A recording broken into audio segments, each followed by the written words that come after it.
نا امیدی جو آج معاشرے میں ہے یا پھر دلوں میں بے چینی ہے، قرآن کیا بتاتا ہے اس حوالے سے؟ بسم اللہ الرحمن الرحیم، اللہم صلی وسلم وبارک علی سیدنا و مولانا محمد وعلی آلہ وصحبہ وبارک وسلم۔ بہت شکریہ حافظ صاحب، اور یقیناً آج بھی ہمیشہ کی طرح ایسے موضوع کا انتخاب کیا گیا کہ جو معاشرے کے اندر ایک ایسی چیز پائی جاتی ہے کہ اکثر بندے اس کے اندر مبتلا ہیں، اور وہی لوگ مبتلا ہیں کہ جو دین سے یا تو کم واقفیت رکھتے ہیں یا بالکل واقفیت رکھتے ہی نہیں، اور اپنے مقصد زندگی کو شاید پہچانتے ہیں۔ اگر وہ اس چیز کو پہچان لیتے تو شاید اس طرح کی تمام جو چیزیں ہیں ان سے ہمیشہ کے لیے بچ جاتے۔ جیسا کہ ابھی آپ نے قرآن مجید فرقان حمید کی وہ آیت بھی پڑھی کہ الا بذکر اللہ تطمئن القلوب، کہ خبردار بے شک اللہ کے ذکر سے دل مطمئن ہوتے ہیں۔ الذین آمنوا وتطمئن قلوبهم بذکر اللہ، اللہ کے ذکر سے دل مطمئن ہوتے ہیں۔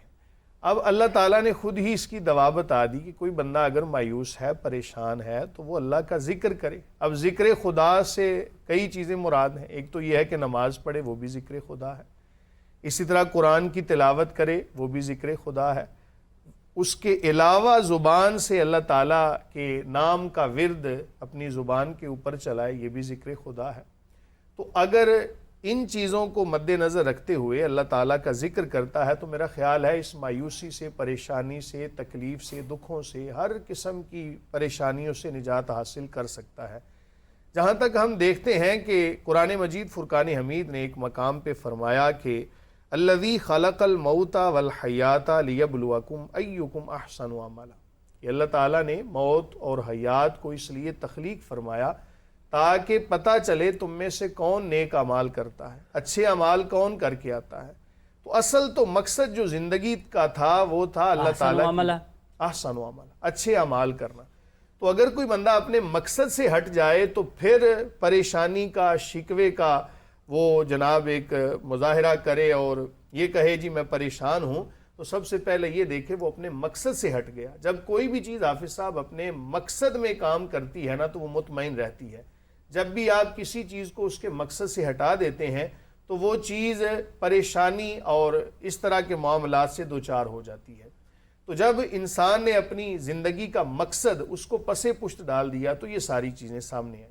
تو میرا خیال ہے کہ اپنے مقصد کو پہچان احسن عملا۔ مفتی صاحب، جب جیسے قرآن کریم کی آیت تلاوت فرمائی جناب مفتی سخاوت منیر نعیمی صاحب نے کہ مقصد اصل ہے احسن عملا، اور جب آپ اس سے، اور مقصد یہ ہے انسان کی پیدائش کا، زندگی کا مقصد، اگر وہ اس سے ہٹتا ہے تو پھر نا امیدی بھی ہے، پھر مایوسی بھی ہے، پھر تکالیف بھی ہیں، پھر پریشانیاں بھی۔ لیکن بہت سارے لوگ تو لگتا ہے بظاہر نظر آتا ہے کہ وہ نیک اعمال میں بھی مصروف رہتے ہیں اور اچھائی کی طرف بھی مائل ہوتے ہیں، عبادات میں بھی رہتے ہیں، لیکن تنگیاں اور مشکلات تو ان کے لیے بھی ہیں، وہ بھی مشکل میں نظر آتے ہیں۔ بسم اللہ الرحمن الرحیم۔ بہت شکریہ، آپ نے بہت اچھا موضوع اور جو بالکل آج کی ضرورت ہے اس کا چوائس کیا ہے۔ بات تھوڑی سی لینتھی ہو سکتی ہے مگر نا ہے ساری ضروری۔ دیکھیں، میں نے اس پہ نا تھیسس لکھا ہے کوئی 400 صفحے کا عربی زبان میں کہ قرآن حکیم میں تسلی دینے والی کیا کیا طریقے ہیں۔ یہ بہت زیادہ ہیں بہرحال، لیکن میں عرض کرنا چاہ رہا ہوں کہ کسی شخص نے وائٹ بورڈ پہ 1 فٹ کی لکیر لگائی اور کہا کہ کون ہے جو اس کو چھیڑے بھی نہیں اور اس کو چھوٹا کر دے، چھیڑے بھی نہیں اور چھوٹا کر دے۔ تو ایک اچھا ذہین طالب علم اس نے اس کے بغل میں 1.5 فٹ کی لکیر لگا دی تو وہ چھوٹی ہو گئی۔ کہانی مشکلات کا مقابلہ آسانی کے ساتھ نہیں ہے، مشکلات کا مقابلہ آسانی کے ساتھ نہیں ہے، مشکلات کا مقابلہ یقین کے ساتھ ہے، مشکلات کا مقابلہ صبر کے ساتھ ہے۔ صبر بڑا ہو گیا تو مشکل چھوٹی ہو جاتی ہے، صبر چھوٹا ہو گیا تو مشکل بڑی ہو جاتی ہے۔ رسول اللہ صلی اللہ علیہ وسلم فرماتے ہیں وَمِنَ الْيَقِينِ مَا تُهَوِّنُ بِهِ عَلَيْنَا مَصَائِبَ الدُّنْيَا، اے اللہ مجھے وہ والا یقین عطا فرما جس کے ساتھ دنیا کی مصیبتیں ہلکی ہو جاتی ہیں. اللہ اکبر. یعنی فرمایا اللہ اتنا بجٹ منظور فرما دے کہ جس سے میری تکلیفیں ختم ہو جائیں، یا اتنی فوج دے دے کہ جس کے ساتھ میں یہ کر لوں وہ کر لوں.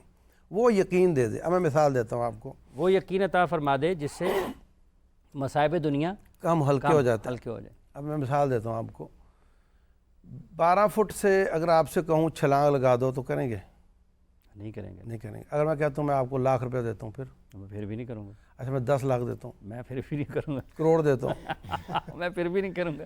لیکن کتنے لوگ کرنے پہ تیار ہو جائیں گے نا کروڑ پہ؟ ہاں تو فٹ تو 12 ہی ہے نا. فٹ 12 ہی ہیں. لیکن ان کو کسی مفاد کا یقین ہو گیا ہے. اچھا چلے آپ ادھر قابو نہیں آ رہے. اللہ محفوظ رکھے کسی کا بچہ کمرے میں ہے اور دروازے پہ آگ لگی ہوئی ہے. وہ جس کا بچہ نہیں ہے وہ جائے گا اندر؟ جا سکتا ہے. جس کا بچہ نہیں ہے جس کا نہیں ہے وہ بھی جا سکتا ہے.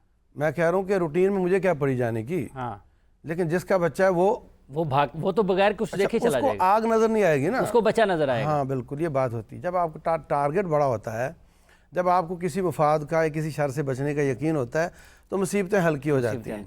تو رسول اللہ آگ ہلکی لگے گی اس وقت کے جب بالکل یقین آپ کو ہوگا کہ میں نے بچے کو نکالا. اصل میں ایمان کی کمی ہے، یقین کی کمی ہے، اور اس وجہ سے ہم چھوٹی چھوٹی مصیبتوں پہ پریشان ہو رہے ہوتے ہیں. ابھی آپ دیکھیں بخاری شریف کی حدیث ہے. رسول اللہ صلی اللہ علیہ وسلم کے پاس ایک عورت آ کر کہتی ہے حضرت میرے ساتھ شادی کر لیں. 1 بار 2 بار 3 بار اس نے کہا. آپ خاموش رہے. پاس ایک بیٹھا صحابی ہیں، وہ کہتے ہیں جی حضرت آپ کا پروگرام نہیں تو میری شادی کر دیں. فرمایا تیرے پاس اس کو دینے کے لیے کیا ہے؟ کہتا ہے جی کچھ بھی نہیں ہے، ایک دھوتی ہے، قمیص بھی نہیں ہے. تو اس کو کیا دو گے؟ تو کہا جی آدھی پھاڑ کر دے دوں گا دھوتی. میں نہ تیرے کام کی نہ اس کے کام کی. اچھا جا دیکھ التمس ولو خاتم من حدید، لوہے کی انگوٹھی مل جائے کم سے کم. وہ بیچارہ گیا نہیں ملی. مایوس ہو کر جانے لگا تو پیار محبت رحمت للعالمین کی رحمت نے جوش مارا. فرمایا ادھر آؤ، قرآن کتنا یاد ہے آپ کو؟ بولے سورۃ کذا و کذا. تو فرمایا ان کے ہو کا بما معک من القرآن، اس کے بدلے تیری شادی کروں. اچھا نہ اس نے پوچھا کہ یہ مجھے کیا دے گا کہ اس کے ساتھ بھیج رہے ہیں آپ، نہ کھانا ہے نہ کپڑا ہے نہ کوئی رہنے کی جگہ. اس کے مقابلے میں نے اخبار میں پڑھا کہ ایک شخص پنکھے کے ساتھ رسی لگا کر جھول گیا اور اس کی جیب سے پرچی نکلی. کہا کہ عید پر نئے کپڑے بچے مانگ رہے تھے اور رو رہے تھے، میں دے نہیں سکا.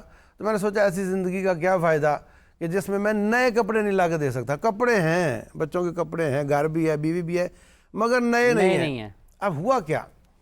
اس صحابی رضی اللہ عنہ کی تکلیف اس سے بہت بڑی تھی، مگر صبر اور یقین اس سے بھی بڑا تھا.